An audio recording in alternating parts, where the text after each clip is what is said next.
We're back, and this time I have Victoria with me. I don't know if Hello. I don't know if we can get us both in at the same time. There's Mickey. Mickey's in the back. He's all secure in the back. He's chill. I've never seen such a chill cat in my life, and boy, is he ever suck. And he is the main reason why I made this trip today. Victoria could have done this trip somewhat, I don't know, about all her luggage that she had, but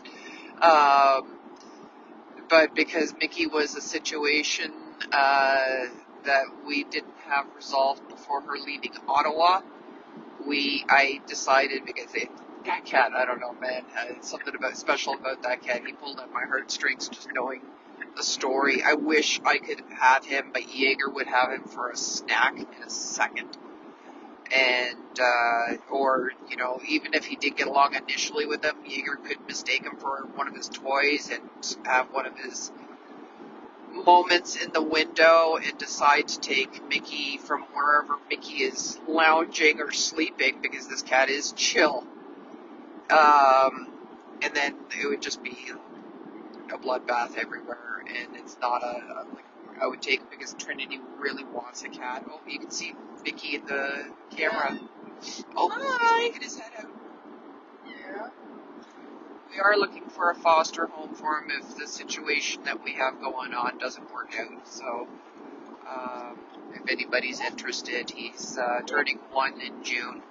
He has all his vaccinations. He just hasn't been neutered because he's too young for the operation at this time.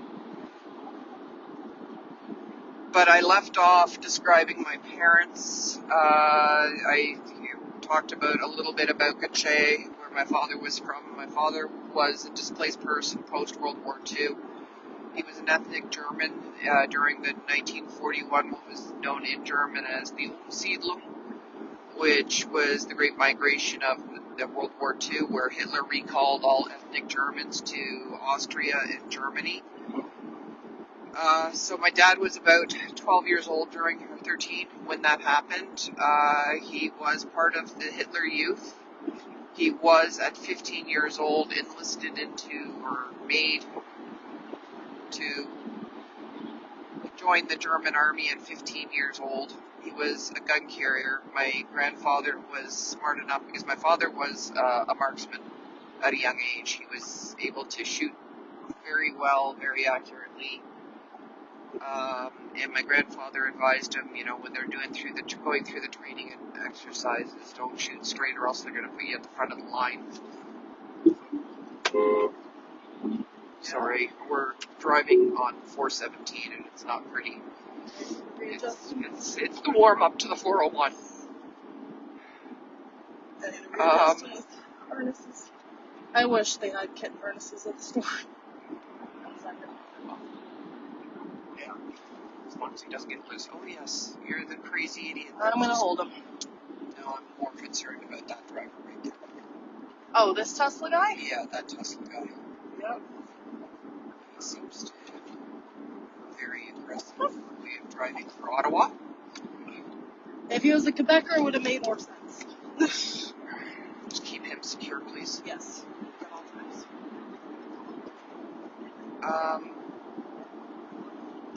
Yeah, so my dad saw some really bad shit.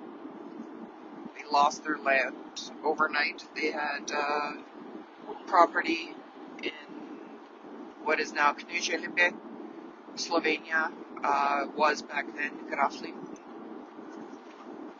Everything he knew and loved was gone. Hitler did a deal. It was a dirty deal. And they were promised farmland when they moved. They never got it. My uncle and my father were both in the army. I don't know what they saw. My dad didn't speak much of it, but I know he was brutally beaten. They were marched. They were in work camps. They were fed maggots, a soup with maggots in it. My aunt, who's a survivor of that time, she's still alive. She'll be 94 next week. I think 94. 93 or 94. Next week is her birthday, so happy birthday, Tati Sophie. She didn't sound very good the last time I spoke with her. She's dealing with a lot of depression. Life has made her tired. Understandably so. Yeah. After so many years of experiences like that. Yeah, but she was out of everybody because she was the youngest. It seems like the war did the least amount of damage to her. She was the happiest, the kindest, I would say. She had a beautiful life. She had a daughter. My cousin and my sister were very close in age, so they were raised together by my grandmother. I barely remember my grandmother. I was 8 years old when she died. There's been a lot of, like, ever since, because I was so late in life and so far in age from the rest of my family. Was it 14 years between you and Heidi? I had 14 years between us, and I think it was 10 years between Linda and I, 10 or 11. So I was the youngest of that generation and pretty much forgotten because I was so far behind in that many years. I was a generation behind the rest of the family. So I was never really an actively remembered or included, much like... I remember, I'm the oldest of all my female cousins, and there's an 8-year gap between my sister and I. So I definitely resonate with you and Heidi with that. Yeah.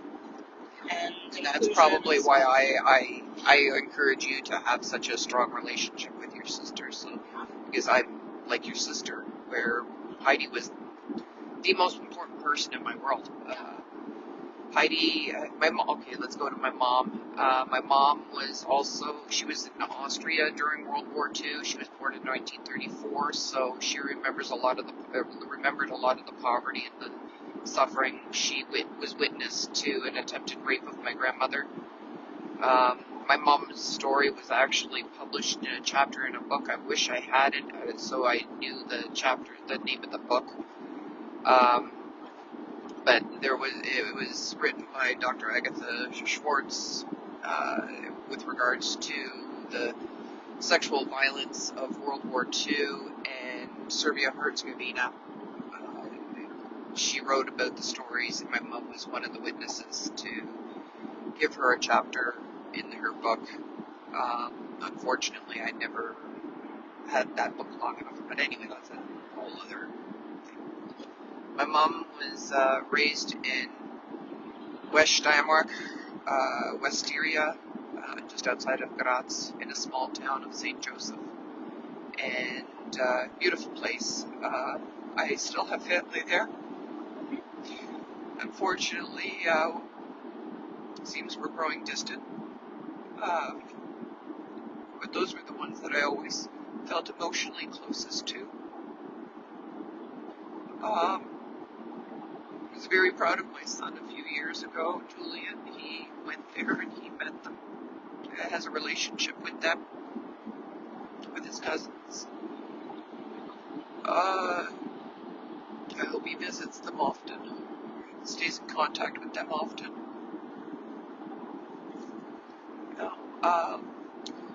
My parents, they suffered a lot of, this is going into hoarding disorder and why the elephant became the way it was and what life was for my sister and I. When you suffer as much trauma as my parents had, trauma and loss just with their young ages and dealing with World War II, that sets, in the Depression era as well, that sets you up for a future of challenges. Apparently my paternal grandfather was an alcoholic, an abusive alcoholic. So my father really didn't know much. Are we supposed to be? Oh yeah, we were supposed to go this way because of birth. Yeah.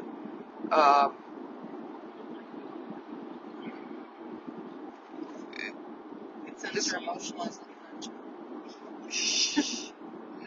Mickey's the star of the show here. He's loving the sun. He just basks in the sun. That's why he wanted to be up here. He's like, there's no sunshine back here, people. So sweet.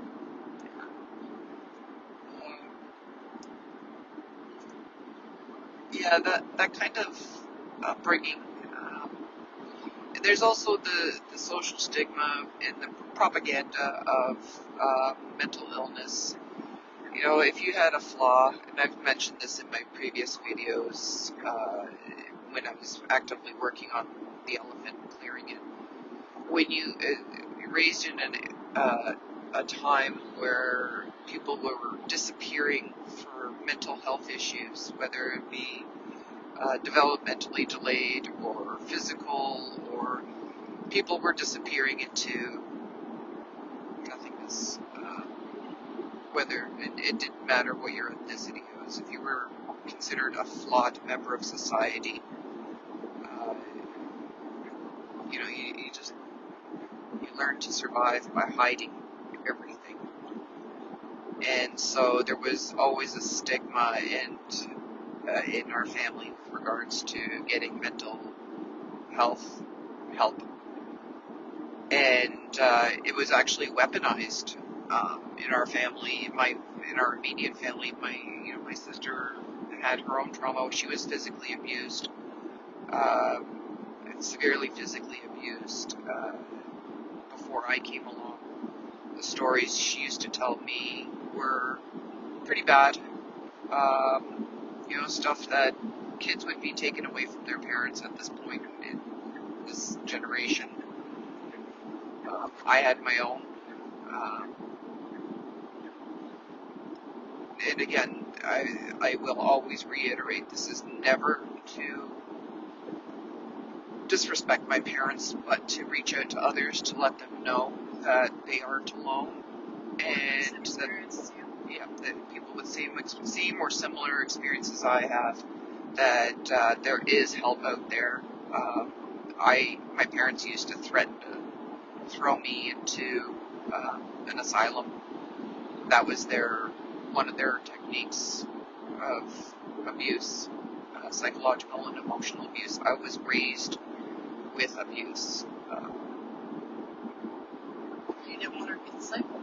I definitely didn't want to repeat the cycle, and I wanted to be a better parent for my children, so I ended up going into therapy, even though it was so stigmatized. My sister was, I have a card at home that I keep on my fridge, that my sister was so proud of me for what I did because she couldn't do it.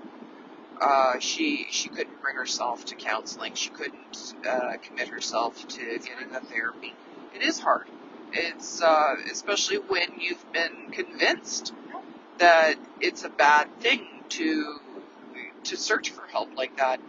And my parents used to, use. They were. Reality was that, and hers was also. You were the one who strayed from it. Yeah, I because I was the black sheep, right? And that gave me a little bit extra strength and fight back. And I knew life was better if you search out for mental health help. And I did. Oh man, did I ever? The first couple of times I tried for therapy, it didn't click. It didn't feel right. You have to be receptive to what you're being told. Yep. And facing a new reality, unlearning a lot of old teachings. And habits. Yeah. And reactions, and knowing emotional regulation. And I'm very supportive of anybody who reaches out for help, or pointing them in the right direction. But unfortunately, despite a lot of the things that I did learn and relearn, I didn't know until much later that the cycle of abuse does repeat. I was raised in an environment of abuse, so that was my normal, and it was. You don't consciously seek it. It doesn't necessarily mean you're going, if somebody hit me, I know 150% that is physical abuse. Emotional. But I didn't know about the red flags of narcissistic personality disorder. I did have a number of relationships where that theme repeated itself. I was engaged 3 times in total. I know alcoholism. I not personally. We've experienced so many forms of others and their personalities, their addictions, their mental health issues. And sometimes you didn't necessarily, at least from what you told me, you didn't realize it off the bat. You know, it's only through recent years you've really delved right into that. Yeah. And recognizing and looking back and saying, oh wow, this is what this was and this is what that was. It's hard when you go through it at the time because you just don't have the learning and the teaching. But also when I went through the abuse counseling, that's where it became like the power and control wheel. If you want to know, if you think you might be in an abusive situation, please look up the power and control wheel. I should have a link. I don't have a link in my link tree right now with regards to that, but I do have a link to intimate partnership abuse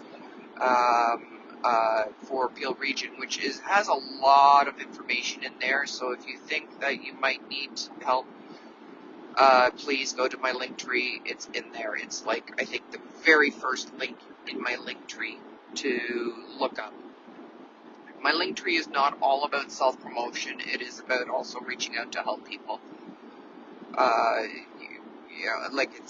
one that link I have is for the region of Peel, but abuse is abuse is abuse. Yeah. It doesn't matter where you're located. Yeah. It's universal. Yeah.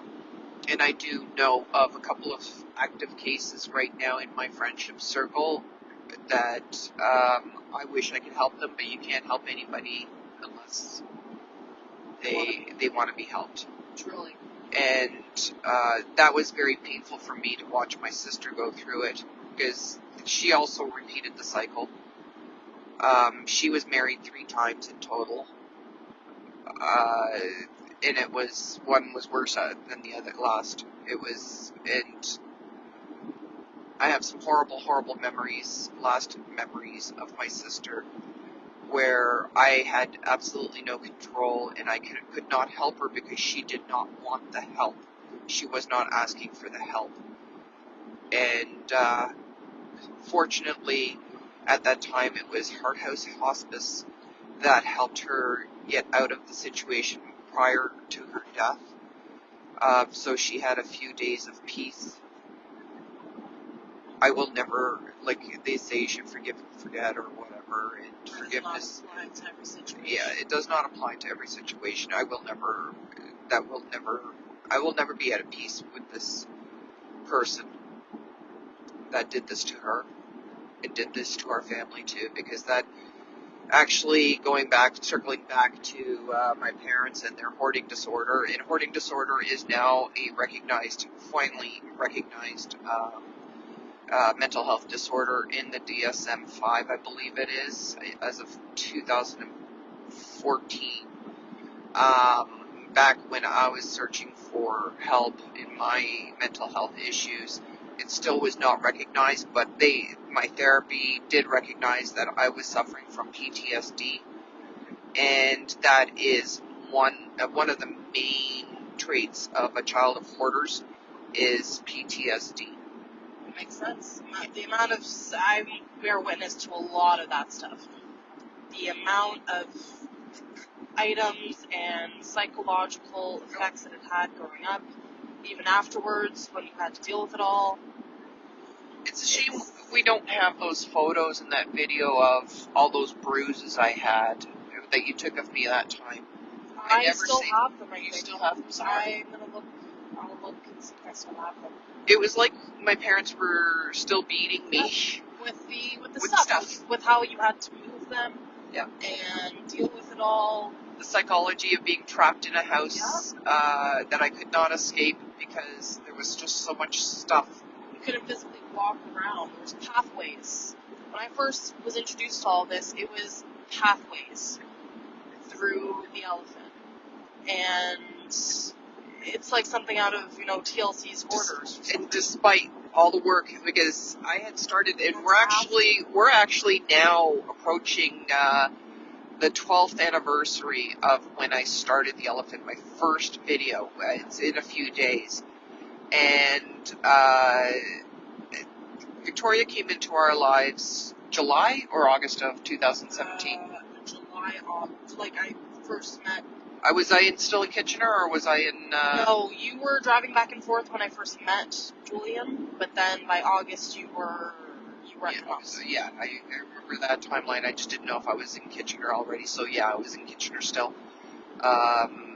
In 2017. So you didn't get the full view of what it was, but there was so much stuff even after 4 years of me working on it. And I can't say I was constantly working at it because I couldn't. Yeah. I had children. I had young children, and it's impossible even if you don't have all of those commitments. Like walking into something like that without knowing your prior story, you'd think that nothing was done. Yeah.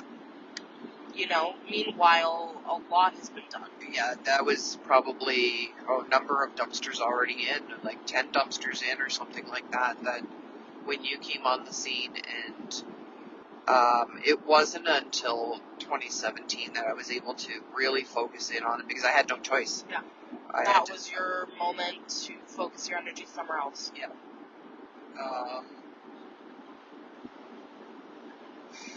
Okay, so we talked about my parents and gave a little bit of history. Coming from where they were coming from, immigrating here. Yeah, my father was basically a refugee.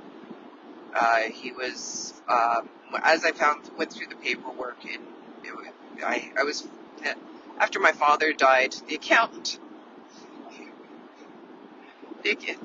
that had been taking care of his books all those years, this is just fucking hilarious. It's not. It was brutal. Tells me to save my mom over $50,000 in taxes, paying taxes. I had to come up with a number of documents, and my dad had paperwork that had spanned 8 decades. He had hoarded almost 8 decades, that from the 1930s to 2013, up until his death. I had to go through because nothing was organized, nothing was filed properly. I had to go through every fucking piece of paper, envelope, everything, to find the documents that this accountant stated he needed to save my mom this money. Now, when my dad died, there was $75,000 worth of cash, and like I said, I am being fully transparent with regards to what transpired over the years and how we got to where we were. After my dad died, and after I paid the funeral expenses, the legal expenses, the accounting expenses, there was $45,000 left to take care of my mom and all the expenses that went with clearing the elephant. Hence the reason why I started doing the YouTube channel, in hopes that somehow, and I know hoarding disorder is a small niche. The fact that I have as many followers as I do on the Facebook channel or on the Facebook page is amazing, and I'm so grateful for it because it all happened organically. I never ever asked for anybody to follow. It's just people found me. The YouTube channel itself, I need help there. That's why I'm consolidating all these topics into that one channel, because I've already got a little bit of a foundation, and I've got something like 105 videos currently there. A good majority of them are covering the years that I had cleared the elephant. The only thing that I didn't do, there's a few things I didn't do, is the videos do stop in 2017 because of what happened, and we will get to what happened in 2017. But I never did post the final video for many reasons. I still have it. I recorded it. You recorded it. You were there that last day. Yeah, that was a very hard moment for me. But 2013, my dad dies. There's $45,000 left. And I got to make this stretch as much as possible while supporting a family of now 6, because it's my mom too. Single income. Yeah. And selling whatever I could, whenever I could, to raise money for dumpsters and stuff like that, trying to protect my mom's interest as much as possible, where possible. Like I could have, at one point I was offered $450,000 when the property was worth $650,000 by one of the neighbors, and we'll talk about Miss Clairol. Yeah, Miss Clairol is a guy, but Yeah. he offered me $450,000 for the house as it stood with all the contents, when the house alone was $650,000, and I told him, go to hell, I'm not going to be taking that. That's screwing my mom over. I might get my life back immediately and never have to worry about clearing that property, but that was my mom's investment. That was my mom's future. That was not anything else. And it was my mom's mental state too. And I couldn't do that to her. I couldn't rip her out of everything she knew. And it took many years before I had to. My hand was forced on that one. It was, and that pissed him off. And he was the exact neighbor. He was the one, if you look in my videos, he was the one that caused us a lot of trauma and problems. It was funny, the hypocrite that he was. He would write my parents notes saying they were the best neighbors ever, but as soon as my dad died, he didn't want to have anything to do with my mom or helping out with my mom or anything like that. I asked him one simple time before I had the lawn equipment, and I couldn't spend money on lawn care.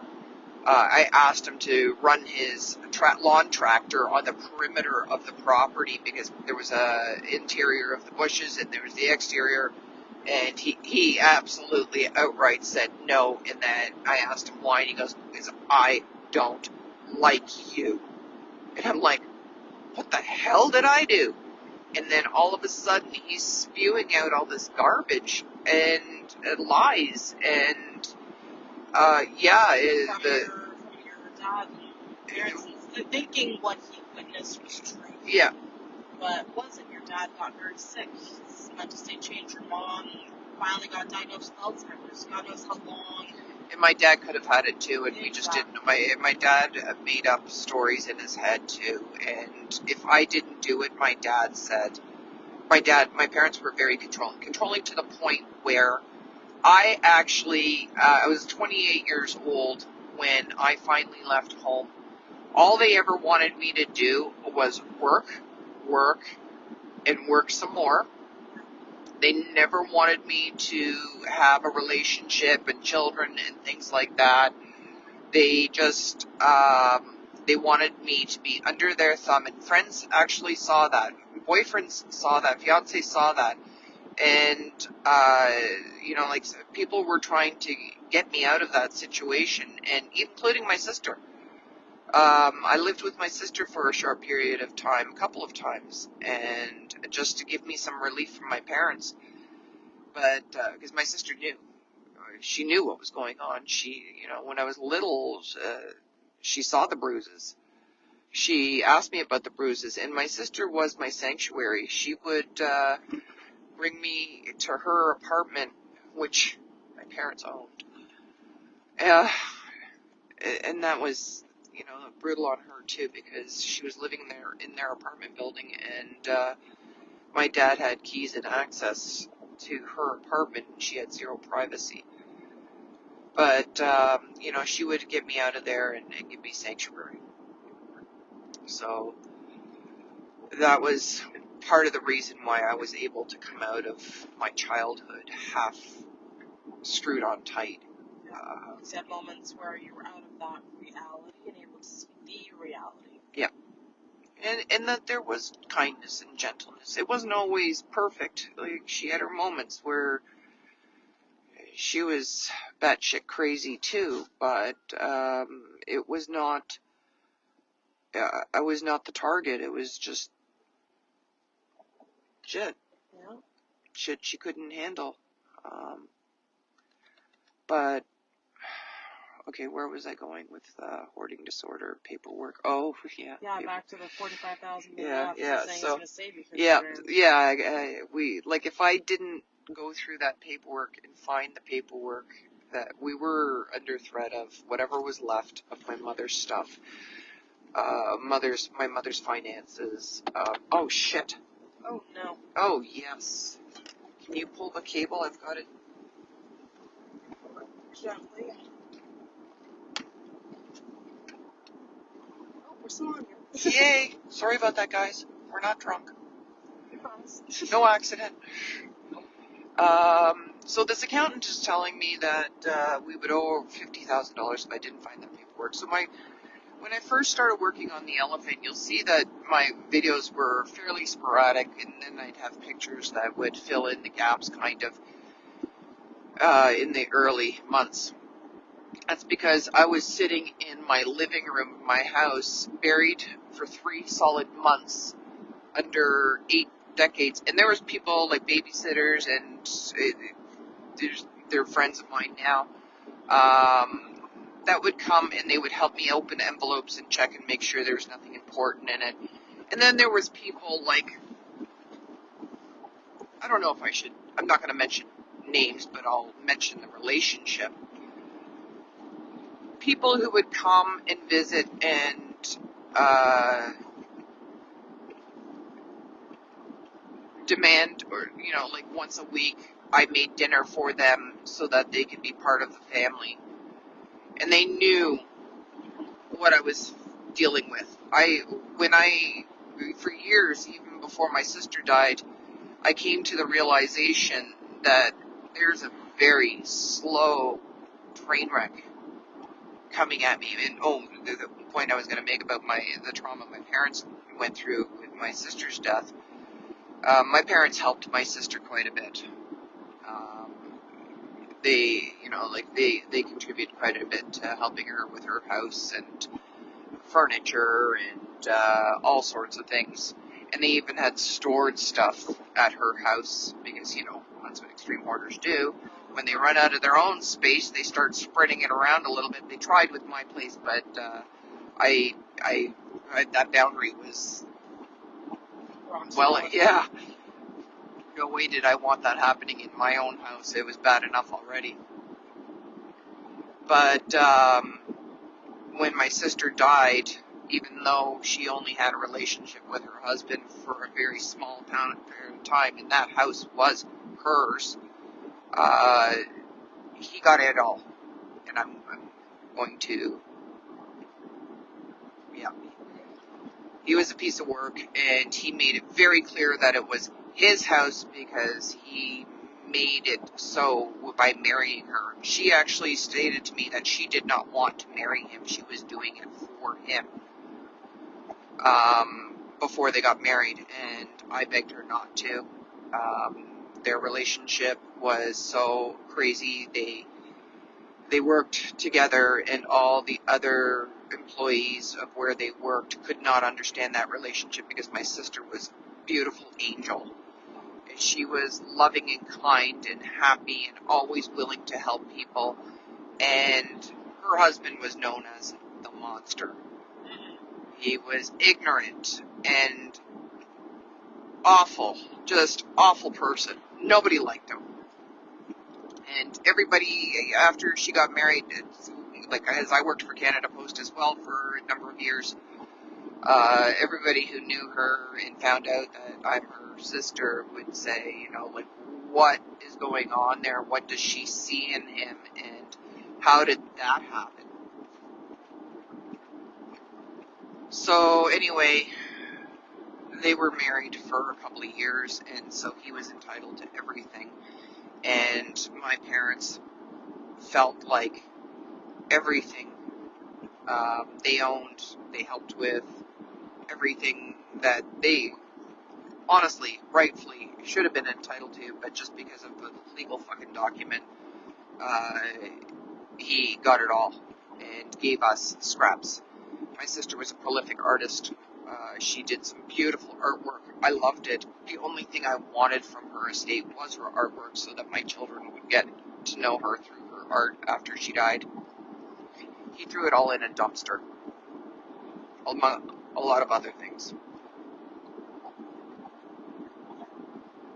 All gone, destroyed.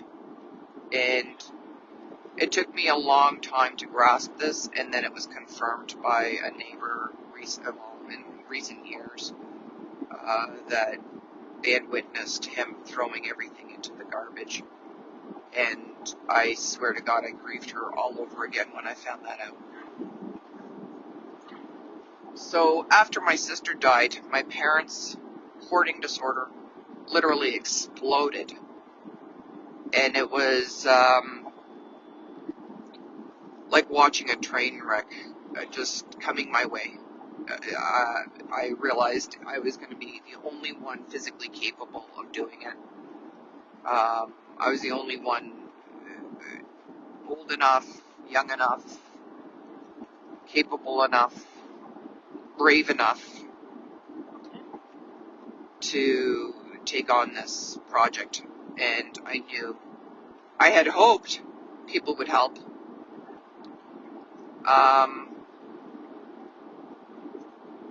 Going back to the paperwork, some people did help. They did their best where they could. I even had my friend Nikki, who's extremely disabled. And I've mentioned her in a previous video. She's got muscular dystrophy. She even helped. She took on boxes of mail and opened it up and separated the envelopes from the paper and the documents inside to make sure there was nothing important or inside. And here I had this family member who always was very critical of me,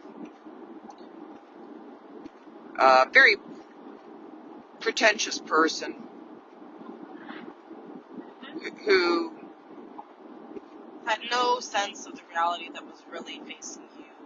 Didn't realize or didn't have the sense to bring dinner or bring me garbage bags or sit there while she's yapping away, open up envelopes to help lighten my load. I had young children that I couldn't have a normal relationship with because hoarding disorder got in the way of that, because I had to do what I had to do.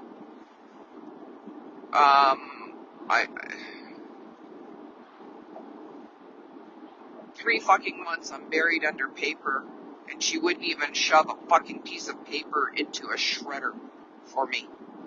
When I asked her to help, and this was not a lack of communication, I had asked her to outright help me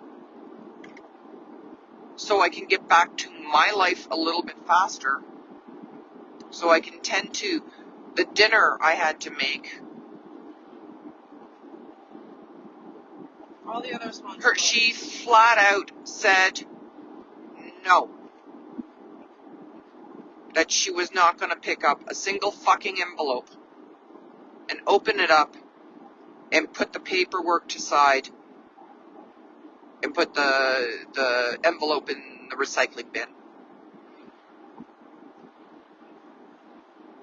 That was the beginning of when I realized there's going to be people that are going to make demands on me, but never give me a single iota of the simplest of help. That was the very beginning of the elephant. And now I understand a lot of this shit is very overwhelming and can turn people away. I saw it, like if I could have run away from it, I would have. But there was only one way to keep my mom's home and to make it safe and healthy for her, and it was to be able to have to do it. My ex, my children's father, he wouldn't even enter the house. He outright refused to enter the property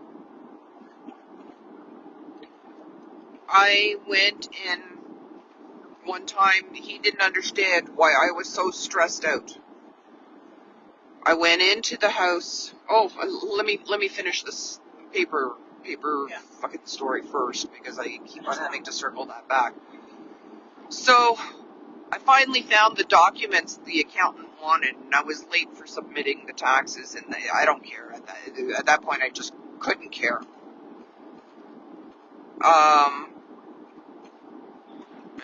I did everything to get those documents. I went through mountains of paper. And that son of a bitch tells me he didn't need it. He had it on file.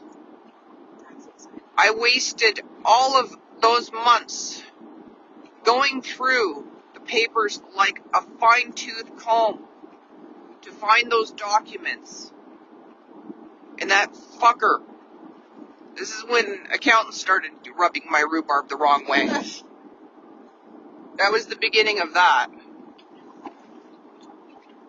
The elephant was a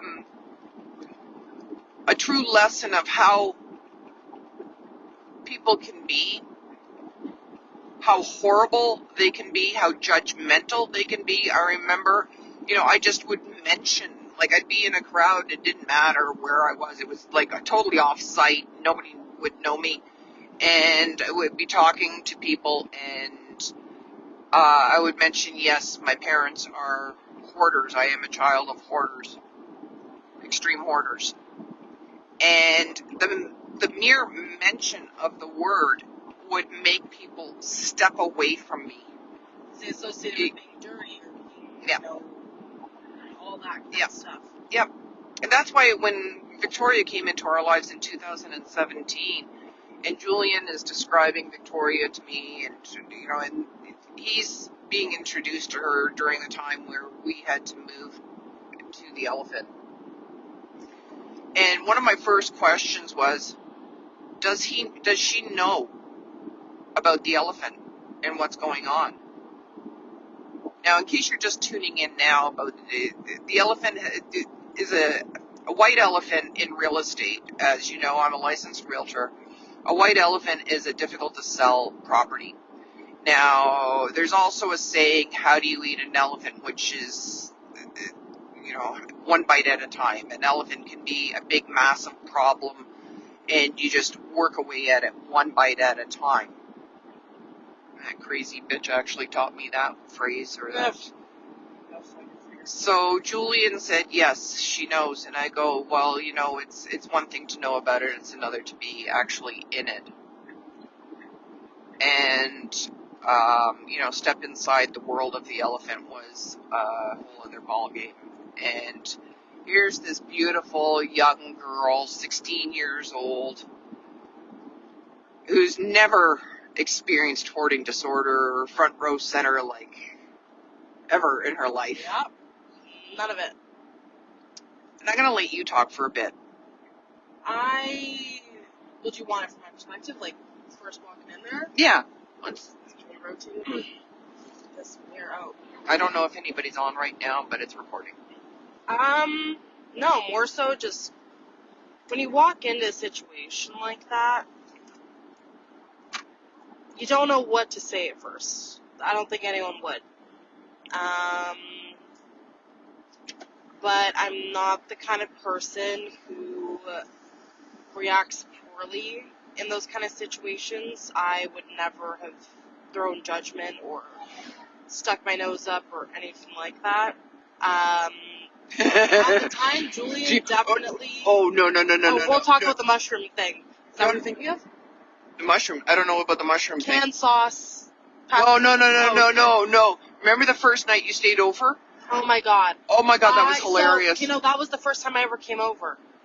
I was living with relatives at the time, and it was a bad situation. And Julian said I could come over to his house and spend the night. And I'm like, okay, let's go over. I don't know what he told you about me coming over, or what your thoughts are going through your head. I said, I don't have a problem with it, but Omi might. Yeah. And she made it very fucking clear. She did. Julian's grandma, Omi, as we all know her, I came into the house. Remember, Julian was her prince. Yes. Where Julian was the sunshine of her life. He was her woodly. He was her everything. Everything. And this is Julian's first girlfriend to bring home and stay the night at her house. And I show up and, oh, she's so nice and welcome. How are you? You know, do you need anything? All that jazz. And she says, okay, Victoria, you're set up here. And then she says, Julian, come with me. And we walk out to the back porch. And she has a towel and a toilet seat fuzzy cover for a pillow. And a moving blanket. And that's where he was to sleep. On the back porch. On the back porch. Yeah, in her mind, she thought this was, okay. Yeah. But clearly, subconsciously, she was expressing how she was not happy. Yeah, she was not impressed. Didn't show it, but definitely acted it. And we spent the night on the couch because there was no bed set up yet. And it was a love seat. It was a colonial style love. No, was it the couch or no? It was the brown leather love seat. Yeah, brown leather love seat that we have for every day afterwards. And yeah, we made it work, but it was the pathway through the living room at the time. Yeah. To get there. And that was my first night at the Elephant. And I didn't leave. Yeah, pretty much. Yeah, pretty much. You came and went a little bit, and then all of a sudden it was full time. Victoria's living with us. Yeah. Yeah. And that was that was a time and a half. Wow, we were. Yeah. That was 2017. That was 2017. Yeah. 16 years ago. Yeah. 8 years ago. 8 years ago. Coming up almost, this August. Yeah.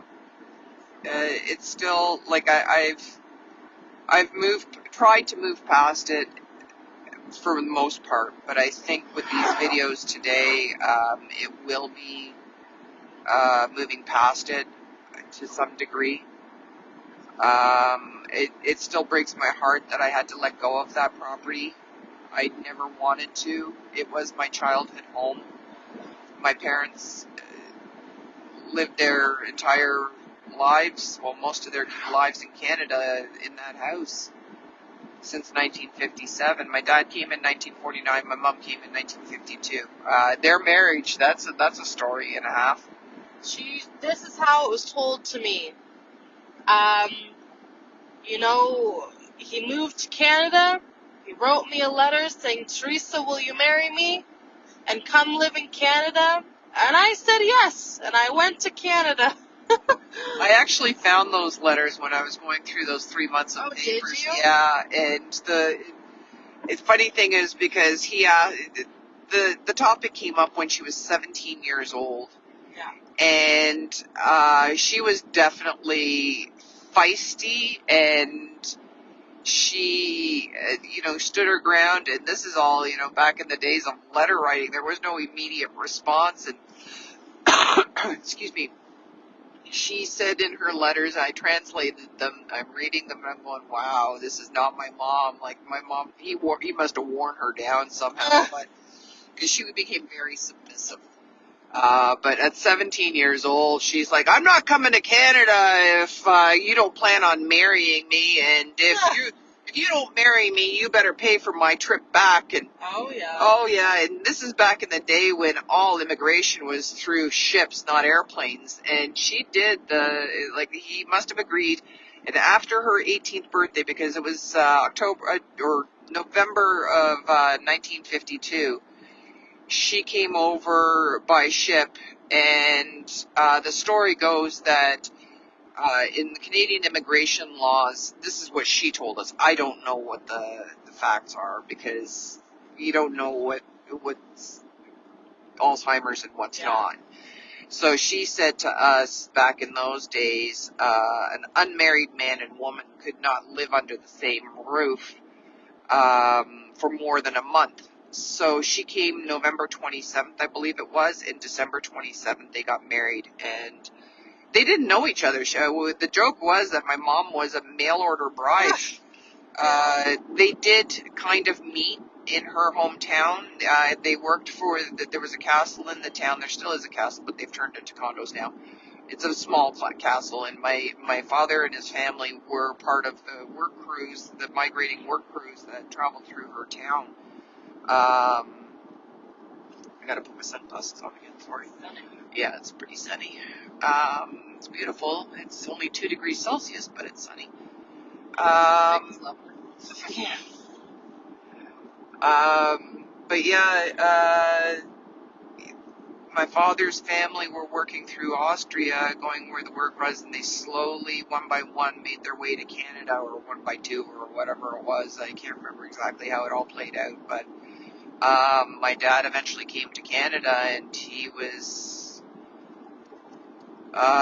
24 when he married my mom, but they were writing letters to each other back and forth for 4 years. Now, here's a little tidbit. My dad, because I was so, one of the things about hoarding disorder, if you got anything to hide, you better freaking get rid of it just in case you pass away or forget that you had it hidden somewhere. Memo was not necessarily. Yeah, there was a lot of stuff about the elephant. There was more than just the hand grenades hiding in that house, and there's some things a daughter really does not want to know, or a wife doesn't want to know. Now, my mom knew about this, and We're going to go there? yeah, we're going to go there. This is complete transparency. We're going to we're going to show all the cards, just because this is my life. This is my ordinary life with a lot of extras. We're going to go with my dad's situation first. Okay. There's the charging station. We're going to take a break. I got to charge up, and I got to find a bathroom somewhere. We're in Perth now. We're in Perth.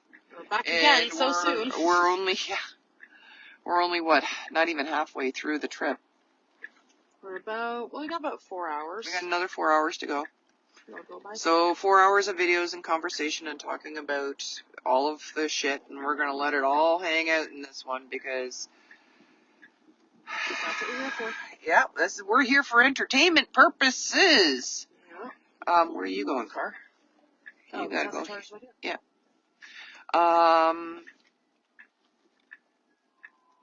Yeah, we're here. I can't write this book. So we're gonna sit here and we're gonna talk about it. And you guys can put your input in and ask questions, make comments, like, share, follow, subscribe, comment, shop my store, please. Like I said before, I've been trying to write this book for years now, and a lot of it is written, but I can't sit there, for many reasons. I gotta work, and I can't get into the emotional state that my story will actually put me in. So I'm asking all of you to follow along. We're going to try to get as much of it out during this trip as possible. And hopefully bring some value to you, whether it be entertainment. Because we're just cute and beautiful, right? Especially Mickey here. He's been chilling. There's Mickey. He's chilling. Yeah, he's back in Mommy's arms again. Yeah, he insisted, so I obliged. Yeah, he insisted, so I obliged. He loves the sun. Loves sitting in the sun. Purring away. You're on camera, little dude. Making your Facebook debut. Okay, so I'm going to check out for a little bit right now, and going to take our bathroom break wherever that's going to be. Probably the Independent right there. I have a feeling it's going to be Starbucks. Oh. I don't do Starbucks. I do some. I'm a Tim Hortons snob. I don't see any on this. Anyway. See you in about 20 minutes.